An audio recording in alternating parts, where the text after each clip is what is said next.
Hello சொல்லுங்களா, இன்றைக்கி நம்ம இந்த வீடியோவில் எதை பற்றி பார்க்க போகிறோம் அப்படின்னா 7ஆம் வகுப்பு சமூக அறிவியல் புவியியல் அலகு 1 புவியின் உள்ளமைப்பு.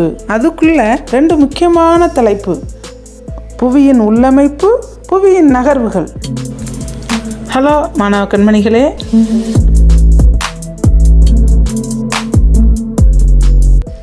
நம்ம வாழக்கூடிய பகுதி தான் பூமி. அதாவது சூரியனை சுற்றி 8 கோள்கள் சுற்றி வருது. அதில் 3ஆவது கோளம் உள்ளது தான் பூமி. இந்த பூமியின் மேற்பரப்பில் தான் நம்ம வாழ்ந்துக்கிட்டு இருக்கோம்.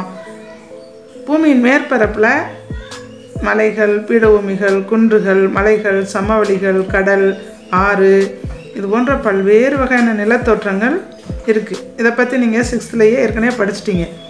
ஆனால் இப்போ நம்ம பார்க்க போகிறது இந்த பூமிக்கு உள்ள, நம்ம பூமியின் மேற்பரப்பில் தான் வாழ்கிறோம். இந்த பூமிக்கு உள்ளே என்னென்னலாம் நடக்குது, அது என்னென்னலாம் இருக்குது அப்படிங்கிறத பற்றி தான் நம்ம பார்க்க போகிறோம். இப்போ நம்ம புக்கிலையே இங்கே மேலே படம் கொடுத்துருக்காங்க பார்த்தீங்களா? அது புவி மேலோடு, கவசம், புவி கருவம் அப்படின்னு 3 வகையாக பிரிக்கிறாங்க.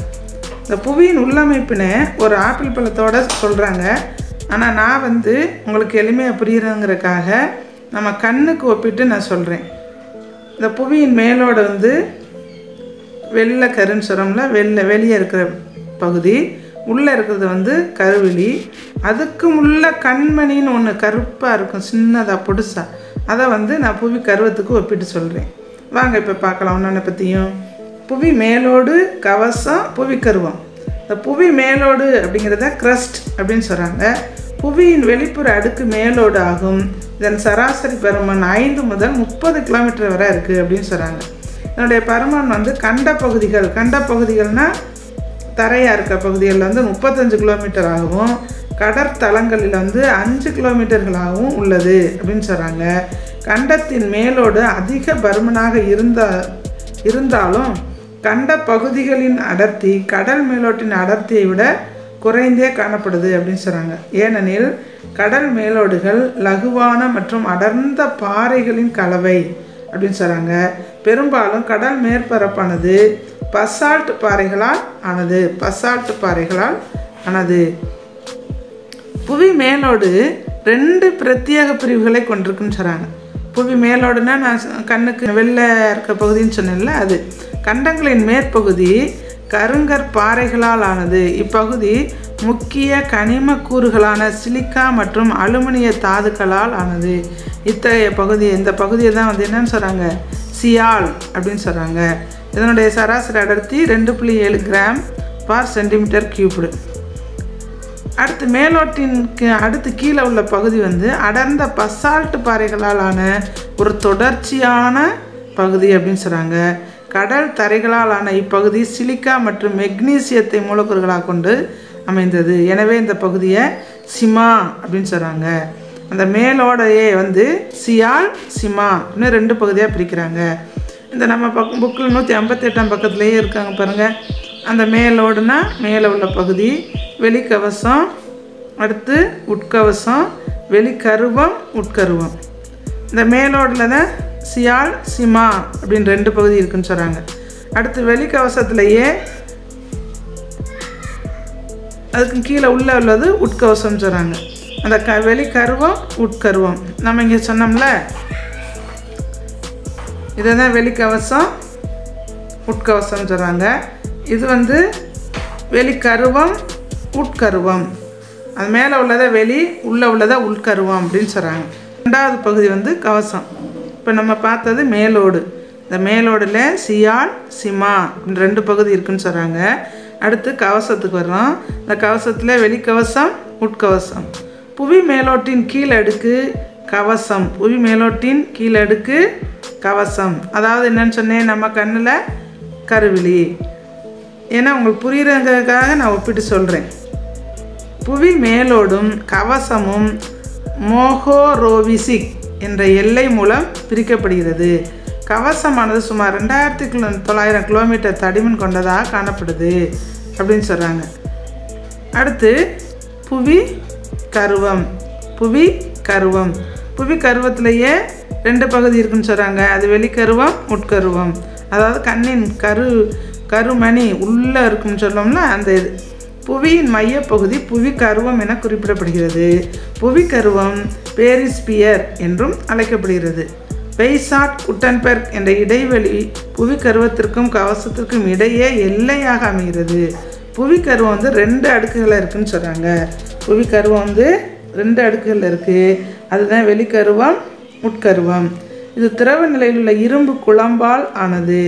நம்ம குழம்பு சாப்பாட்டுக்கு ஊற்றுற குழம்பு எப்படி லிக்யூடாக இருக்கோ அதுபோல் இந்த பூமிக்கு அடியில் உள்ளே உள்ள பகுதி வந்து குழம்பால் அப்படியே லிக்யூடாக இருக்குது, அதாவது தண்ணியாக இருக்குது, திரவ நிலையில் உள்ளது அப்படின்னு சொல்கிறாங்க. இக்கருவம் 2900 கிலோமீட்டர் முதல் 5150 கிலோமீட்டர் ஆழம் வரை காணப்படுது. அதுக்கும் அடியில் உள்ளது தான் என்னது? உட்கருவம். இது திடநிலையில் உள்ள நிக்கல் மற்றும் இரும்பால் ஆனது. உட்கருவம் அதிக வெப்பம் மற்றும் அழுத்தத்துடன் காணப்படுகிறது. நைஃப் என்ற உட்கருவம் 5150 முதல் 6370 கிலோமீட்டர் வரை ஆழம், பூமிக்கு அடியில் ஆழம் வரைக்கும் இருக்குது அப்படின்னு சொல்கிறாங்க. இதனுடைய அடர்த்தி 13.0 கிராம்/சென்டிமீட்டர் கியூப் அப்படின்னு சொல்கிறாங்க. அப்போ புவியினுடைய உள் அமைப்பு இன்னொரு தடவை சுருக்கமாக சொல்கிறேன் பாருங்கள். புவியினுடைய உள் அமைப்பை 3 வகையாக பிரிக்கிறாங்க. புவி மேலோடு, கவசம், புவிக்கருவம். இந்த புவி மேலோடு தான் இந்த மேலே உள்ள பகுதி. அடுத்து கவசத்தை வந்து 2 வகையாக பிரிக்கிறாங்க. அது வெளிக்கவசம், உட்கவசம். அடுத்து புவி கருவத்தை 2 வகையாக பிரிக்கிறாங்க. அது வெளிக்கருவம், உட்கருவம். இதை நல்லா நீங்கள் வாசித்து பார்த்தீங்கன்னா நல்லா புரியும். இந்த மேலோடில் வந்து சியால், சிமா அப்படின்னு 2 பகுதி இருக்குது. இந்த கவசத்தில் உட்கவசம், வெளிக்கவசம் அப்படின்னு இருக்குது. அடுத்து கருவத்தில் வந்து வெளிக்கருவம், உட்கருவம். இந்த வெளிக்கருவம்னா 2900 5150 கிலோமீட்டர் வரை. உட்கருவம்னா 5150 முதல் 6370 வரைக்கும் உள்ளது. இதுதான் உட்கருவம்.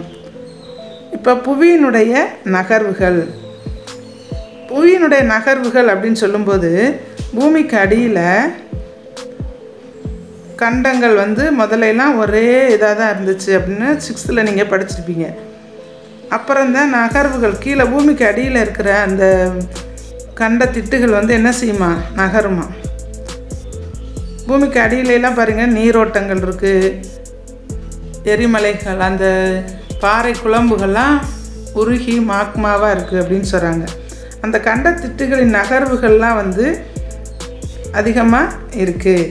இப்போ அந்த கண்ட திட்டுகளினுடைய நகர்வுகளினால தான் பலவிதமான மாற்றங்கள் ஏற்படுது அப்படின்னு சொல்கிறாங்க.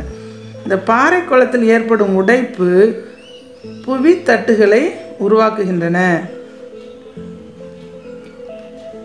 ஒவ்வொரு நிலத்தட்டும் கண்ட திட்டுகளாகவோ அல்லது கடற்திட்டுகளாகவோ தன்னிச்சையாக புவி மேலோட்டின் கீழ் உள்ள மென் அடுக்கின் மேல் மிதக்கின்றன. இதை இங்கே கொடுத்துருக்காங்கல்ல, இது போல் நிலத்தட்டுகளின் நகர்வுகளே கண்டத்திட்டு நகர்வுகள் ஆகும்.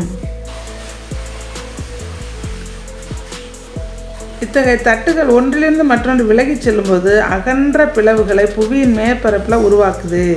அதுதான் என்னென்னலாம் உருவாக்குது அப்படின்னா, புவியின் மேற்பரப்பு வெப்பமடைந்து உருக தொடங்கி கண்டத்திட்டுகளின் விளிம்பு பகுதியில் எரிமலைகளாக உருவாகுது. சில இடத்துல வந்து கடல் அகழிகள் ஏற்படுது. சில இடங்களில் வந்து சிகரங்கள் உருவாகுது. இந்த இமயமலை சிகரங்கள்லாம் இந்த மாதிரி உருவானது தான் அப்படின்னு சொல்கிறாங்க.